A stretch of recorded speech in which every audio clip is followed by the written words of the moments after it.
rationalizing. I am not analyzing, because analysis is real paralysis. Yes, indeed.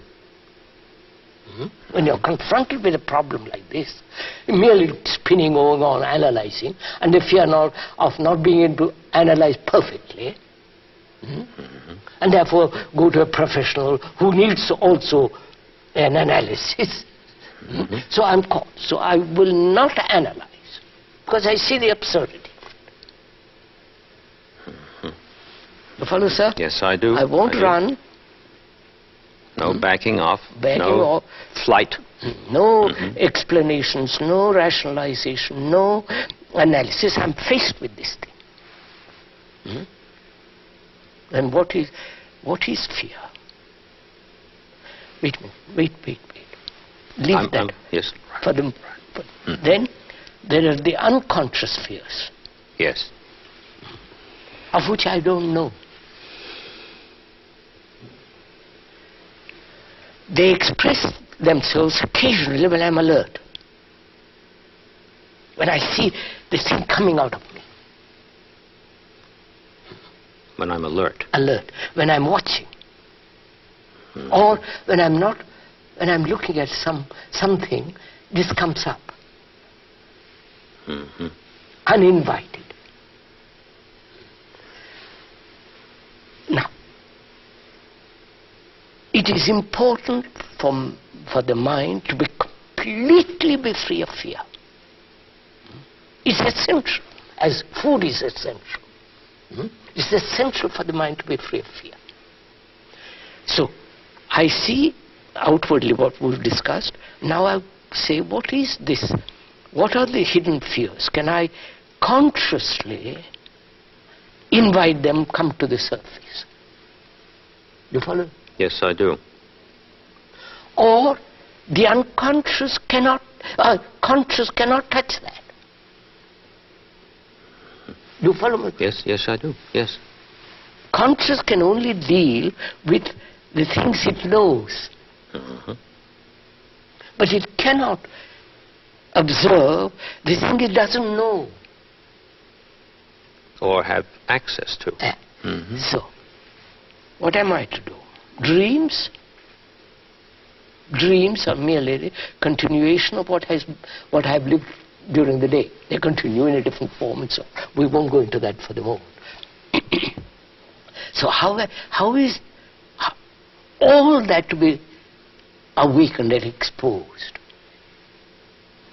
The racial fears, the fears that this society has taught me, the fears that the family has imposed, the neighbor, all those crawling, ugly, brutal things that are hidden. How shall they all come up naturally and exposed so that the mind sees them completely? You understand? Yes, I do. I was just thinking about what we're doing in relation to what you're saying. Here we are in a university situation where hardly any listening goes on at all, if any. Why? Well, if we were to relate to each other in terms of my sitting back here, saying to myself every time you made a statement, well, what do I have to say back? To even if my reaction were benign, and I'd say to myself as a professor, I'd say, well, now, that's a very interesting concept. Perhaps we could clear that up a little bit, that nonsense. Nonsense in terms of what is immediate here. That's what I mean. I don't mean demonstrating something on the board. We should never have begun to be together. Yeah. Never started. And yet we might have given ourselves the idea that we were trying very hard to be sincere. Yes, I understand. But fear is at the base of that too, because the professor is thinking to himself, his position, he's got his reputation at stake here. he better not keep quiet too long, because someone might get the idea that either he doesn't understand the thing that's going on, or he doesn't have anything to contribute to what's going on, all of which has nothing to do with anything. Absolutely. Yeah, right. So please go on. Yeah. Look at what I've found. I cannot, the conscious mind, conscious thought, cannot invite and expose the hidden fears. It cannot analyze it, because that analysis, we said, is inaction. And there is no escape. I shan't run off to a church or Jesus or Buddha or somebody, or identify myself with some other thing. I pushed all those aside because I've understood their use. Yes. Their futility. So I'm left with this. And this is my baby. Yes. Right. So, what shall I do?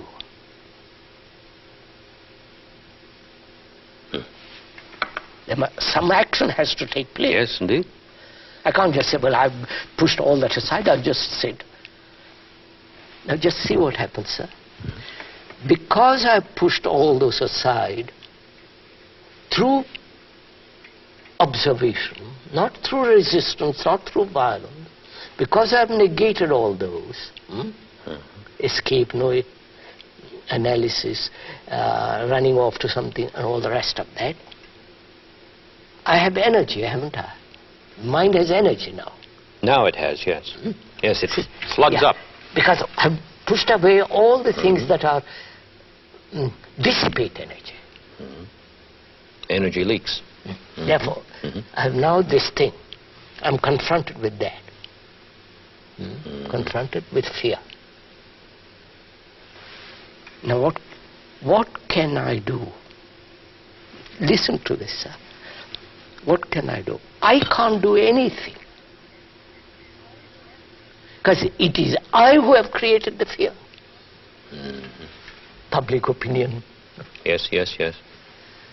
Right? So I cannot do a thing about fear. Precisely. But there is the energy which has been gathered, which has come into being when all dissipation of energy has ended. There's energy. Exactly, virtue. Right. Energy. Manifested. Yeah, energy. Exactly. Now, what happens? This is not some hocus pocus. This is some kind of mystical experience. There is actual fear, and I have tremendous energy which has come because there is no dissipation of energy. So what takes place?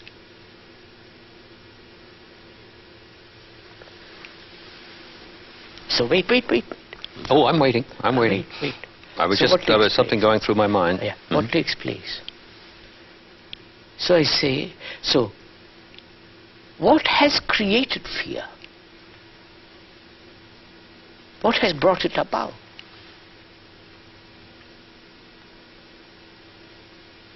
Because if I have the energy, you follow, sir, to put that question and find the answer for that question. Not, I've got energy now. I don't know. Yes. So, what has brought it about? You, my neighbor, my country, my culture? Myself. What has brought it about? I've done it. Who is I? I don't mean I as the fragmented observer up from me. It is this. I'm thinking what you said earlier about the mind as disordered, which requires